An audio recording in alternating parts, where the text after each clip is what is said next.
오늘 말씀 제목을 한번 좀 따라해 볼까요? 다시 보게. 좀 이상하죠? 좀 뉘앙스가 큰 어른이 좀 아랫사람들한테 사투리 쓰듯이 다시 보게 이런 의미는 아니에요. 오늘 성경을 좀 유심히 보시면 아셨겠지만 다시 보게 될 것이다. 다시 보게 될 것이다 라는 말이 3번이 겹쳐서 나오거든요. 오늘 이 말씀을 통해서 우리 안에도 다시 보여지는 은혜가 있기를 주의 이름으로 축복합니다. 할렐루야. 네, 오늘도 주님 안에서 평안하시고 성령 충만하시기를 주님의 이름으로 축복합니다. 혹시 여러분 누군가로부터 너 다시 봤네? 이런 말 들어보신 적 있으세요? 너 다시 봤네? 몰랐는데 다시 너를 알게 되어서 기뻐. 이런 얘기를 들어보셨나요? 어떤 사람이 등치가 막 이렇게 우락부락하고 얼굴은 항상 인상만 써서 외모만 보면 가까이 다가갈 수 없는 범접함이 있는데 조금 더 지내놓고 교제하다 보면은 전혀 외모와는 다른 모습이 풍겨 나오는 것을 경험한 적이 있습니다. 나랑 잘 안 맞을 것 같아. 스스로 생각하고 판단하는 것이 나의 잘못됨이었구나 라는 것을 느낄 때가 있습니다. 아니면 반대로 착해 보여서 내가 뭘 부탁하고 이 사람을 좀 쉽게 대한 경우가 있었는데 아니 웬걸 내가 생각했던 것보다 전혀 예상 밖의 사람이네. 이런 두 부류의 사람들을 여러분 다 경험해 보셨죠? 제가 좀 새롭게 하소서 이런 간증 프로그램을 좀 많이 보는데 그 중에 옛날에 마약 중독했던 사츠키라고 하는 래퍼가 있었어요.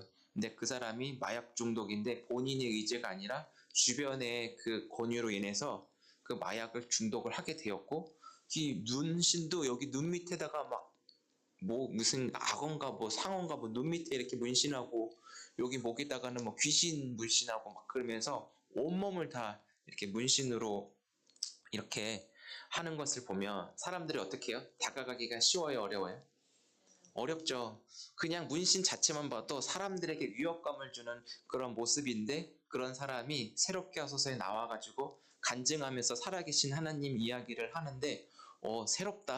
진짜 그렇게 우리 눈에 보여지는 경우들이 있습니다. 얼마 전에는 대가수 토니안이라고 하는 그 가수가 나왔는데 맨날 TV 연예 프로그램에 나와서 술 먹는 얘기만 하고 그랬던 사람인데 갑자기 여기 나와서 간증을 한다고 그랬을 때 깜짝 놀랐는데 그냥 보여지는 그 모습 자체로 이 사람 안에 거하는 예수님을 바라봐야 하는 시각을 갖자. 이게 저의 결론이었습니다.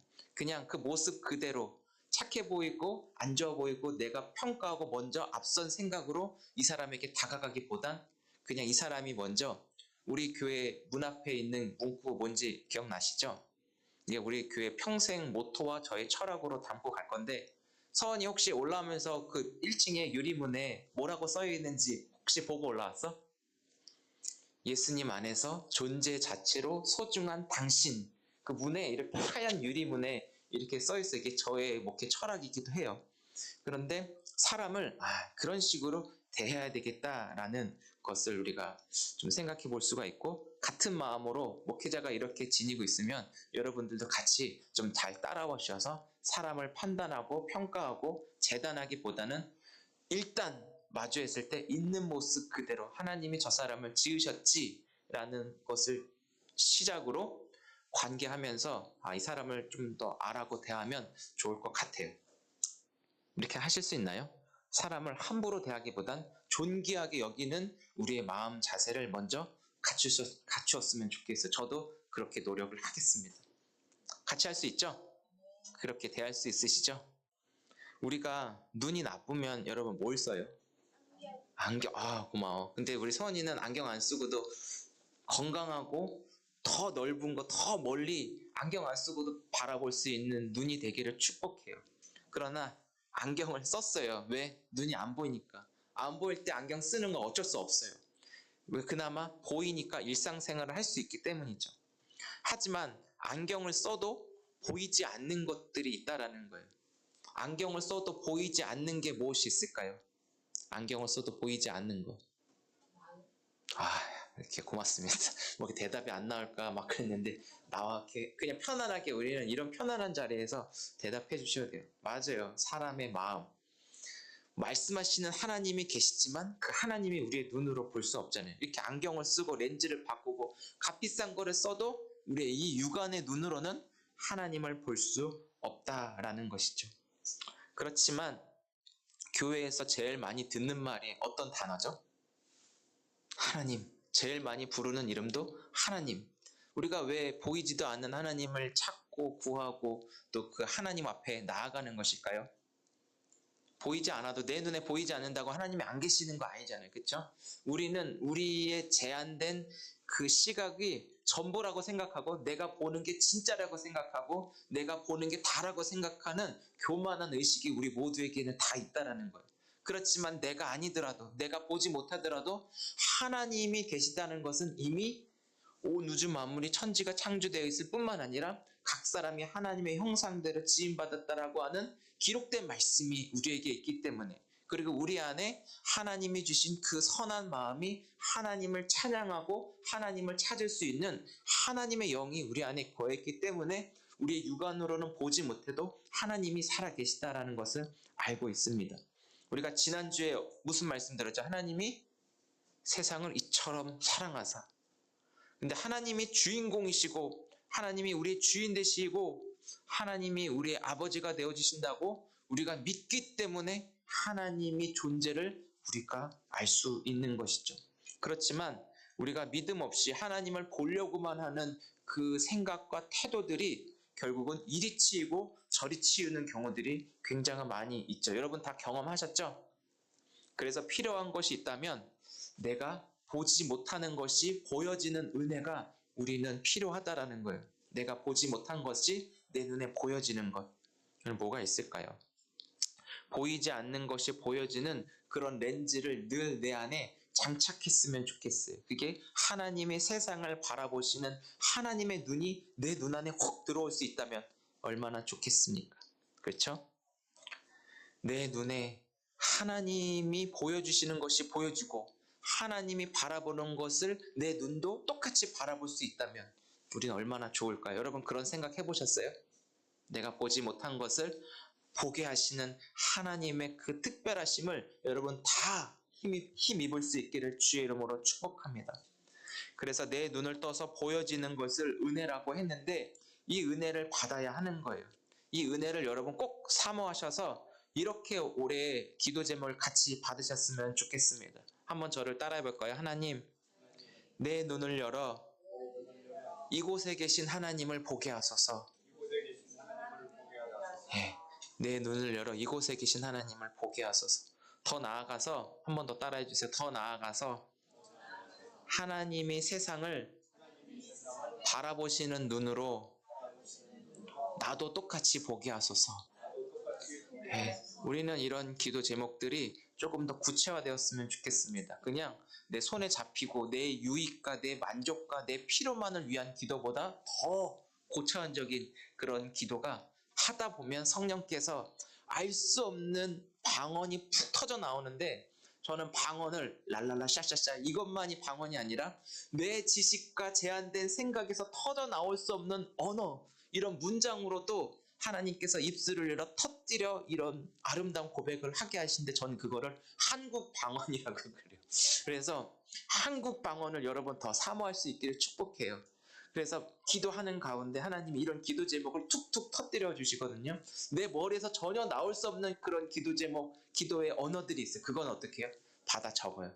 그래서 이거를 계속 되새기는 거죠. 그러면서 하나님에 대한 확신이 내 안에 더 물밀듯이 이렇게 내려오는 것이죠.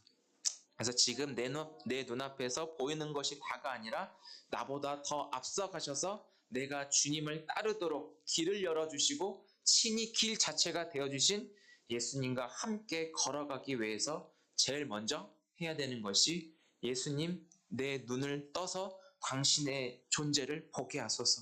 이것이 우선적으로 되어야 해요. 이런 기도가 먼저 성립될 수 있기를 축복합니다. 오늘 우리가 사도행전 9장을 읽었어요. 왜 보는 것에 대해서 먼저 말씀을 드렸냐면, 사도행전 9장에 여러분 누가 등장하죠? 사울이라고 하는 사람이 등장합니다.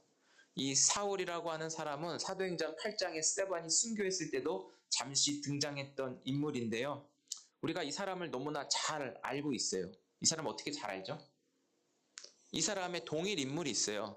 누구죠? 이 사울이라고 하는 사람의 동일 인물이 우리가 성경 말씀을 눈이 읽고 그 바울 서신의 13권의 편지를 기록한 사도 바울이 동일한 인물이라고 하는 것이죠. 같은 사람이에요. 근데 여기서 제가 짚고 넘어갈 게 있다라는 것이죠. 대부분 한국 교회에서 설교하고 이야기하는 것 중에 사울이 이 사도행전의 다메섹 사건을 통해서 바울이 되었다라고 하는 설교를 많이 들었고 여러분들도 들었을 거예요. 근데 전 좀 정정하고 싶은 것이죠. 사울이 바울이 된 것이 아니고요. 사울은 사울이고 바울은 바울인데 이 두 사람이 같은 사람이라는 거예요. 그러니까 한마디로 어떤 의미냐면 이중 국적자라는 것이죠. 사울은 히브리식 유대식 이름이고요. 바울은 이방인들을 위한 로마식 이름이에요. 그러니까 사울은 히브리인들에게도 복음을 전하기 위해서 이 이름이 사용되어진 거고 로마에 있는 이방인들에게도 복음이 전하기 위해서 이 이름이 사용이 되어진 것이죠. 이중국적자에 나는 히브리인 중에 히브리인뿐만 아니라 태어나면서부터 어떤 시민이라 그랬죠? 로마 시민으로 사도 바울은 태어난 이중국적자예요. 그래서 사울이 바울이 된 게 아니라 사울은 그저 사울이고 바울은 바울인데 이 두 사람이 어떤 사람? 같은 사람. 여러분 이거 정리가 필요하다라는 거 이거 좀 알고 계셨으면 좋겠어요. 그리고 그 이후의 일들은 제가 나중에 더 알려드릴게요. 하지만 이런 사울, 오늘은 좀 사울을 좀 중점적으로 좀 말씀을 나눌게요. 사울이라고 하는 사람이 여러분 어떤 상태라 그랬죠? 1절에 보니까 위협과 살기가 등등하다라고 했을 때 눈빛만 봐도 그 사람에서 살기가 느껴지는 사람 여러분 보셨나요? 얼마나 그 눈빛만 봐도 공포스러운지 그 사람 앞에서는 내 태도가 공손하고 조심스러워지고 때로는 몸도 사리는 경우들이 굉장히 많다라는 것이죠. 아까 이 스데반에 대해서 잠시 소개할 때 스데반은 복음을 증거하다가 돌에 쳐맞아 죽은 순교자예요. 최초의 초대교회 순교자예요. 그런데 그 순교하는 현장에 사울이 하나님의 사람이라면 스데반을 죽지 않도록 말리거나 돌 던지는 사람 앞에서 제재를 했겠지만 사울은 돌 던지는 자들에게 일조했다라는 거예요. 그래서 사울도 같이 순교하는 일에 동참한 사람이라는 것을 알 수 있습니다. 그런데 이 사도행전 8장 3절에 사울이 교회를 전멸할새 각 집에 들어가 남녀를 끌어다가 옥에 넘기느니라. 이 사울이 위협과 기세가 등등하고 살기가 엄청났다라는 거예요. 이 사울이 예수 믿는 사람, 그 길을 따르는 자들을 다 잡아다가 감옥에 쳐넣는 그 일을 했다라는 것이죠. 교회를 핍박하던 자가 바로 사울이었고 예수님을 믿는 자 회개를 촉구하는 자들에게 잡아다가 부거하면 이런 역할을 했던 자가 바로 사울이라고 하는 것이죠. 9장 2절에 다메섹 여러 회당에 가져갈 공문을 청해서 진짜 공문을 청해가지고 이제 완전히 법적으로 그 나라 안에 법적으로 예수 믿으면 이제 감옥에 쳐넣을 거고 더 큰 어려움과 불이익이 있을 거라고 아예 공식화하는 그 일을 하러 가는 중에 사울에게 어떤 일이 일어났죠? 주의 빛이 호련히 여러분 오늘 이 자리에도 주의 빛이 호련히 임하기를 주의 이름으로 축복해요. 이 호련히는 다른 말로 갑자기라고 하는 뜻이에요. 우리가 흔히 얘기하다가 막 얘기를 하고 있는데 갑자기? 막 뜬금없이 이런 말 할 때가 있거든요. 진짜 주님은 갑자기 찾아오실 수도 있다라는 거예요. 우리가 훈련을 받고 우리가 엄청난 성경 공부를 하면서 기도의 분량이 쌓여야지 주님이 오신다는 것이 아니라 갑자기 그냥 오실 수도 있다라는 거예요. 그래서 항상 오시는 주님을 맞이할 수 있도록 내 마음이 준비가 되어야 한다라는 거예요. 어떻게 해요? 간절함으로 믿음을 잘 지니고 있어야 한다라는 것이죠. 예수 복음을 전하는 자들을 잡아다가 엄청난 일을 저지른 사람에게도 저를 내가 가만두지 않을 거야 라고 예수님이 찾아오신 게 아니에요. 나쁜 사람들에게는 사람들이 그 나쁜 사람을 죄를 심판할 잣대를 들고 나아가고 있지만 예수님은 안 그래요. 분명히 죄에 대한 심판은 있지만 기회를 한 번 더 주신다는 것이죠. 죄에 대해서 자각하고 깨닫고 회개하며 돌이켜서 그 죄에서 멀어져 죄를 구원하신 예수님을 온전히 붙잡고 예수님과 동행할 수 있도록, 예수님과 동행하게 되면 죄와는 멀어진다는 것을 여러분 아시나요? 예수님을 전하는 사람은 생명을 전하는 사람이고 소망을 주는 그런 사람이에요. 그렇죠? 아닌가요? 예수님을 전하는 사람은 예수의 그 생명, 죽음 권세도 이기는 그 생명을 주는 자예요. 그 예수를 믿는다는 그 자체는 죽음과 사망을 초월한 영혼을 지니고 있는 사람인데 우리가 쉽게 예수 믿으면 안 된다라는 것이죠. 생명을 살리는 사람을 향하여서 사도 바울의 한 짓이 뭐예요? 자꾸 사도 바울이라 그래. 입에 배서 그래. 사울인데 이 본문을 설교할 땐 사울이라고 해야 되는데 자꾸 이 사도 바울이 입에 배. 이 사울이 예수 믿는 자들을 결박하여 옥에 갇히는 그 일을 향하여서 호련히 빛으로 임하신 그분이 뭐라고 얘기해요? 사울아 사울아 이렇게 부르면서 왜 나를 뭐라 그러죠? 박해하느냐 이렇게 얘기해요. 근데 사울 입장에서는 예수님을 박해하지 않았거든요. 그렇지 않아요? 예수님 보지도 못했는데 무슨 예수님을 박해했다라고 이야기를 했겠습니까?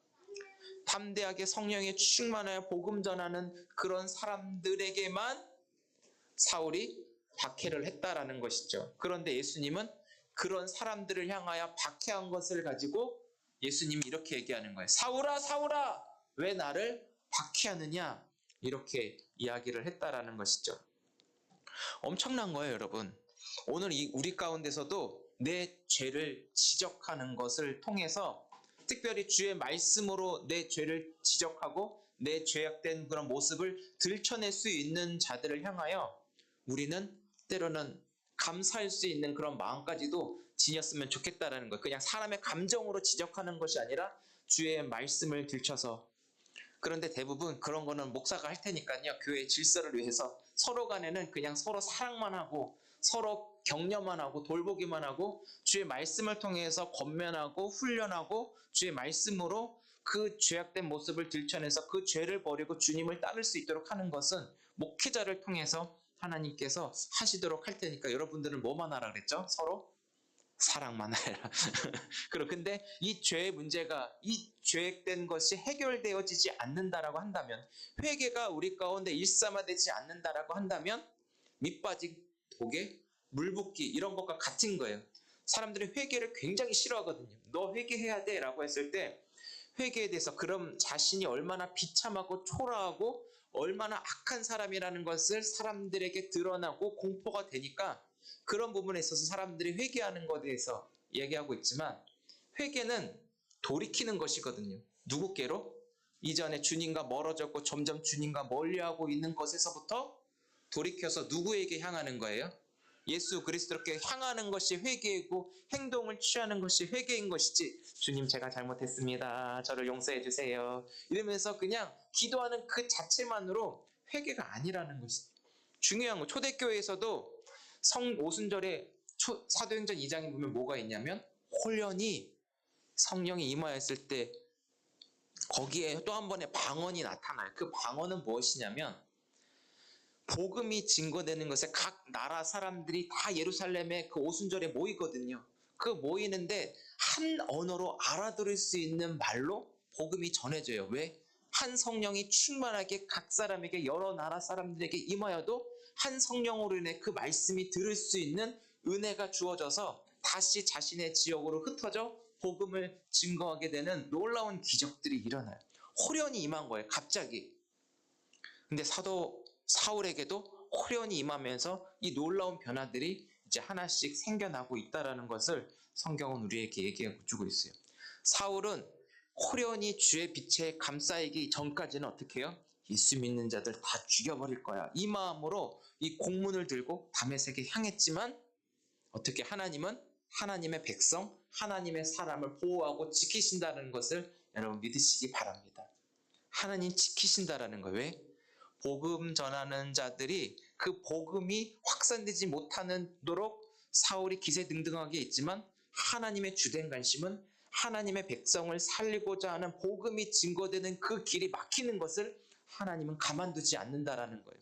어떻게든 하나님께서 복음이 전해지는 그 길이 계속 대로가 열리도록 성령께서 역사하시되 하나님이 아예 이 사울을 택하셔서 이 사울을 향해 뭐라고 말씀하고 있냐면 이는 고난받는 나의 그릇이다라고 얘기하면서 아예 보는 이 관점을 바꿔버린다는 것이죠. 여러분 오늘 우리에게 중요한 것이 있다면 호련히 또 말씀을 보면서 이게 뭔가 하면서 확 올 때가 있어요. 내 지식으로 분별할 수 없지만 성령께서 분별하고 깨닫게 하시는 그 은혜의 타이밍도 있거든요.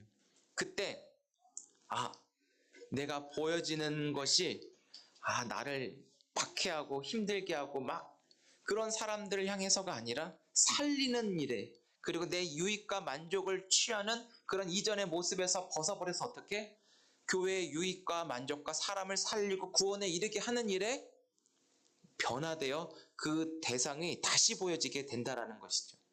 다시 보게 된다라는 것, 이게 굉장히 중요해요. 이 첫 번째 관점이 바로 호련히 임한 그 주의 빛, 다시 말하면 성령께서 임하심으로 말미암아 성령이 말하게 하시고 성령께서 다시 보게 하셔서 이제는 이 사람이 예수 믿는다고 핍박하고 박해하고 감옥에 쳐넣을 대상들이 아니라 이들이 복음을 증거하기 위해서 이제는 내가 고난받는 주님의 사람으로 나를 다시 바꿔주시고 만져주셨다는 것이 자신의 눈에 보였다라는 것이죠. 여기에 또 한 사람이 등장하는데 시간이 벌써 이렇게 됐네. 저 혼자 이렇게 흥분해가지고 이렇게 갔는데 아나니아라고 하는 그 주의 제자라고 하는 사람이 등장하는데 드라마를 보면 이렇게 나눌 수가 있어요. 한 컷, 한 컷, 한 컷, 한 컷 이렇게 모여가지고 하나의 스토리로 이어지는데 장면이 나눠지지만 하나의 스토리로 이어지잖아요. 여기는 사울이 지금 빛을 받아가지고 눈이 지금 멀어있는 상태 속에서 거의 뭐 사경을 헤매듯이 3일 동안 앞을 보지 못했거든요. 먹지는 못했어요. 그럼 뭐예요? 사울이 지금 죽었다가 다시 살아나는, 지난주에 제가 뭐라 그랬죠? 사람을 바꿔서 쓰나요? 고쳐서 쓰나요? 아니면 죽었다가 다시 태어나야 그 사람이 제대로 사람 구실을 한다고 어떻게 말씀드렸죠? 죽었다가 다시 태어났다고. 그래서 3일이라고 하는 게 바로 그 의미예요. 예수님이 십자가에서 죽었다가 며칠 만에 다시 살아나셨죠? 그 3일 만에 살아났던 바울이 예수님의 그 코스를 그대로 밟고 있다는 것이죠.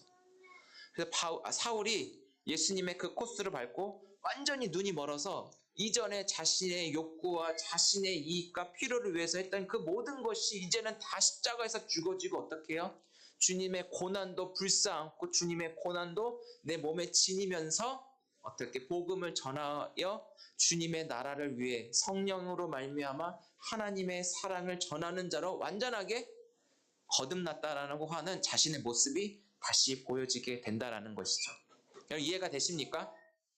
중요해요. 이렇게 다시 보여지는 게 굉장히 중요한 거예요. 내 모습 속에서 이제는 다른 사람들을 향해서 이제는 내 필요만이 아니라 어떻게? 하나님의 뜻, 하나님의 마음, 그리고 어떻게 하면 저 영혼들의 마음에 복음을 마음에 심어주고 들어가게 할까?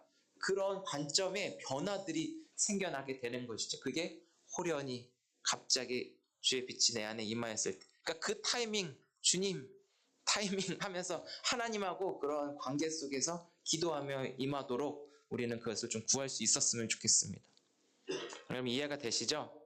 그렇게 해서 사울이 그리고 아나니아도 그렇고 다음 주에 한 번 더 해야 될 것 같은데 원래 다음 주에 세례에 관해서 설교하려고 좀 준비를 했는데 조금 더 연관해서 그렇게 해야 될 것 같아요. 아나니아라는 사람도 준비되어 있고 이 사울 한 사람을 위해서 주변에 다양하게 사람을 준비시켜서 하나님의 말씀이 이루어지도록 역사하셨는데 결국은 어떻게 해요? 사울이 즉 3일 동안 눈이 멀었지만 하나님은 이 아나니아를 준비시키셔가지고 어떻게 해요? 안수하게 해요. 안수하게 하셔서 그 하나님의 그 능력과 지혜와 사랑과 그 모든 것을 이제는 안수를 통해서 사울에게 임하게 하는 것이죠. 이제는 사울을 통해서 하나님이 복음을 증거하고 교회를 세우고 하나님 나라를 이루어가는 준비가 여기서부터 시작되는데 이 일을 할 때 엄청난 고난이 있지만 그 고난이 주 예수께 받은 사명이라고 하는 것에 사도 바울의 고백을 통하여 알 수 있다는 것이죠. 고난 얘기하니까 여러분 좀 거슬리시죠? 그러나 주님의 그 십자가를 통하여서 짊어지고 가는 그 고난 속에는 영광의 부활과 승리의 축복이 있다라는 것을 믿으시기를 바랍니다. 고난이 없으면, 십자가가 없으면 우리는 그 부활의 생명력을 누릴 수가 없는 자라는 것이죠. 그 부활의 그 능력과 승리를 쟁취할 수가 없다라는 거예요. 그러나 이미 이 모든 것을 그리스도 안에서 우리가 다 누리는 자로서, 이미 다 그것을 얻은 자로서 우리가 살아가고 있다라는 것을 기억하셨으면 좋겠습니다. 정말 내 안에 예수 그리스도를 모시고 사는 하나님의 사람이라는 것을 기억하며 주님이 보게 하시는 그 눈이 내 안에 떠짐으로 말미암아 생명을 살리는 일에 고난 가운데서도 다시 보게 하는 그 놀라운 하나님의 새 일을 여러분 기대할 수 있었으면 좋겠습니다. 제가 목사로 부름받을 때 하나님이 저에게 주신 말씀이 있습니다. 그게 누가복음 4장 18절 19절이에요. 그 말씀이 이래요. 주의 성령이 내게 임하였으니 이는 가난한 자에게 복음을 전하게 하시려고 내게 기름 부으시고 나를 보내사 포로된 자에게 자유를, 눈먼 자에게 다시 보게 함을 전파하고 눌린 자를 자유케 하여 주의 은혜를 전파하게 하려 하심이니라. 이 말씀 받고 제가 목사가 되었다라고 저는 자부하고 확신하거든요. 이 중에 다시 보게 함을 전파하는 것은 복음을 통해서 하나님을 제대로 보지 못한 사람, 교회에 나와도 하나님을 제대로 보지 못한 사람들이 굉장히 많이 있거든요. 종교 생활하고 그리스도의 몸으로 하나님의 사랑을 온전히 누리지 못하고 그냥 나온 사람들도 굉장히 많아요. 한국교회 안에는. 자신의 대우받고 인정받고 자신의 지닌 가치를 교회 안에서 드러내려고 하는 그런 분들도 많이 있지만 우리는 없어요. 우리 교회는. 작은 교회 안에서 모인 이유가 뭐예요? 하나님 보려고, 하나님 만나려고 여러분 나오신 거 맞죠? 아니에요. 아니, 하나님 만나려고, 하나님을 다시 보려고, 하나님을 다시 알으려고, 하나님을 다시 사랑하려고, 하나님을 다시 높여드리고 이전의 것이 아니라 그래서 교회가 개척된 거예요. 똑같은 교회, 똑같은 프로그램, 똑같은 말씀으로 그냥 이전에 그 묵혀있고 고여있는 것이 그대로 흘려왔다면 교회 개척 안 됐을 거예요. 그러나 하나님의 말씀이 다시 보이고 복음이 다시 우리 안에 거함으로 인해서 사도 바울이 때로는 교회 개척 고난이거든요. 그렇죠?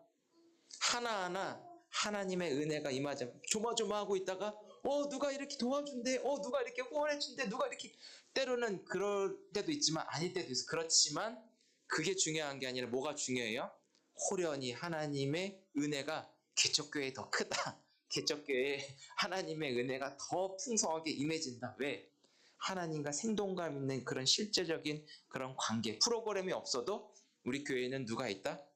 하나님이 계셔서 그 하나님이 다시 보게 하시는 그런 은혜로 주변 상황과 환경 상관없이 하나님 한 분 온전히 바라보면서 이 세상을 능히 이길 수 있는 믿음으로 우리를 일터의 일상으로 하나님 보내셔서 살게 하신다. 그런 은혜를 우리에게 주셨기 때문입니다. 그래서 이전에 나의 연약한 모습, 이전에 내가 가지고 있었던 고정관념들이 다 깨어지고 하나님 안에서 자유하며 일단 호련히 주의 빛에 거하여 성령 충만하여 따라해 보실까요? 성령 충만하여 하나님이 보게 하시는 말씀으로 나를 단련하자. 우리 그렇게 살아가실 수 있겠습니까? 그러니까 무엇이든지 이거다 하고 이거에 꽂히는 것이 아니라 다시 보게. 그래서 사도행전 17장에는 그 베레아 교회를 향하여 말씀을 날마다 상고한다. 이런 말을 해요.